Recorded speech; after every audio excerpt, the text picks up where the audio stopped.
Hey there everybody, it's Miso Plays, and I want to start out with a big thank you to Sister Citizen and everybody else who's managed to convince me to give the creation kit a try, because it's thanks to your encouragement that I'm able to show you my very first mod. And it's a player home overhaul of the Sky Suite, because that is one property I could never make work in the vanilla game. So let's go on up and take a look inside. Now, I've always wanted to turn this into kind of like a Ryujin Cyber Runner pad, so that's exactly what I did. Starting out with the lighting, overhaul that very white, sterile lighting with these brighter, more vibrant colors, bring it more in line with Neon's cyberpunk vibe. And I changed up some of the surfaces too, to make them a little bit more sleeker, fancier, and more modern. But I did leave the floor plan alone, so that has remained untouched. Then things like this little Ryujin trophy over there help bring in some of that faction affiliation. Not much going on in the bathroom, of course, because it's pretty small, but I did clutter up those shelves, add some towels, things like that, and those are static too, so they won't get accidentally picked up or moved around. And I put the lounge up here. It's really the only place that makes sense, because otherwise you're going to have your bedroom near a kitchen. That felt weird. So instead, here we have that lounge, nice little game of cards. And up on the countertop over here is a hacker's laptop. Now, I made this inactive, but I might actually change this in a future update so it becomes interactive, so you can actually start typing on that and doing some work as you take your breakfast perhaps over here in the kitchen. Fill that up there with those shelves, which are also static. And as we come on through to the kitchen, you can see I've been keeping up with my trend of decorating everything with trash. I just like to make things look very lived in, maybe a little bit grungy. So we got the trash there too, and tea station, of course, which actually doubles as a cam workbench. So yeah, I hid the workbenches in the furniture here so it didn't kind of ruin the flow of the layout. So that's your chem station there. Over here on this fridge, I shrunk down those logos to make fridge magnets, and I thought that turned out pretty cute, so I was feeling pretty happy with that.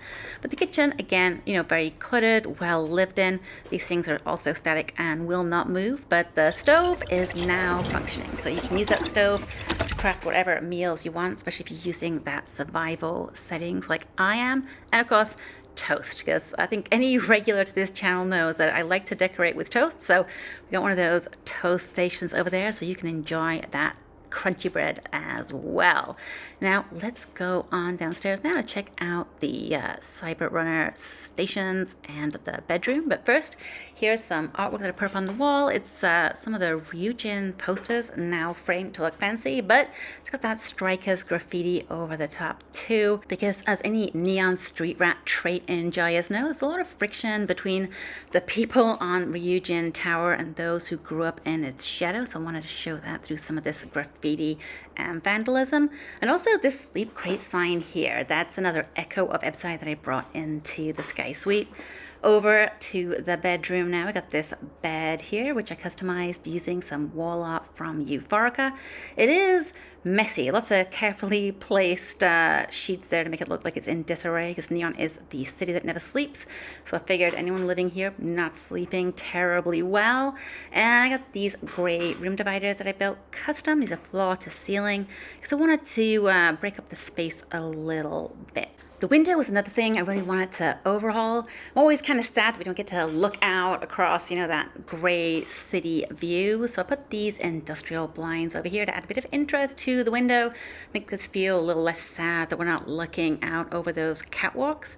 And then down this is our Cyber Runner station here, and this has some character animations added to it. So if either you or your companions sit down in this chair, they'll go through like the, reading the screens, typing on those keyboards, things like that, which makes it feel a little bit more immersive and fun.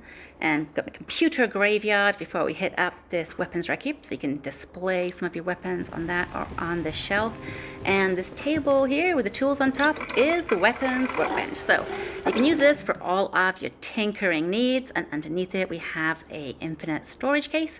It's also where you're going to find that Neon apparel cache. Got some rare clothing items in there, like Benjamin Bayou's jacket, things like that for you to enjoy. One of the other pretty nice features of this apartment is we've got the working Ryujin mission board terminal there as well, so you can pick up your missions without having to head into the office.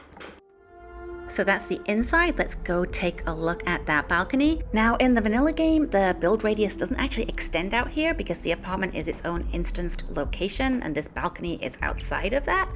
But getting to decorate this now through the creation kit is pretty great. But because this is part of the Neon World space, that means you can see this from distance too when you're wandering around Ebside, maybe hunting down some disciples.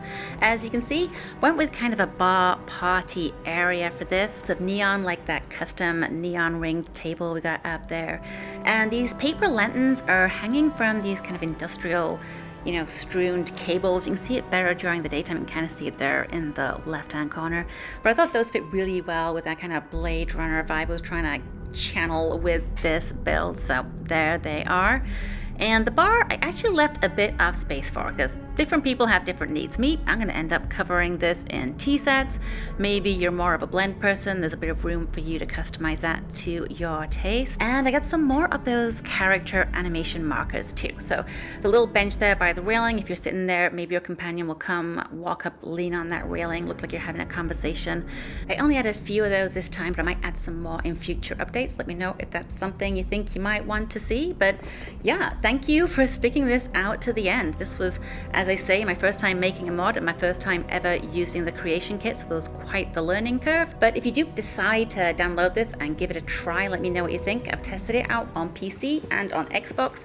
I didn't find any problems, but if you do, please let me know so I can try and fix them. But yeah, you got me hooked. I'll definitely be making some more mods in the future. But for now, if you enjoyed this mod or anything about this video, please drop me a like and subscribe. And I'll be back again next week with more building tips, ships, and outpost tours. Till then, bye!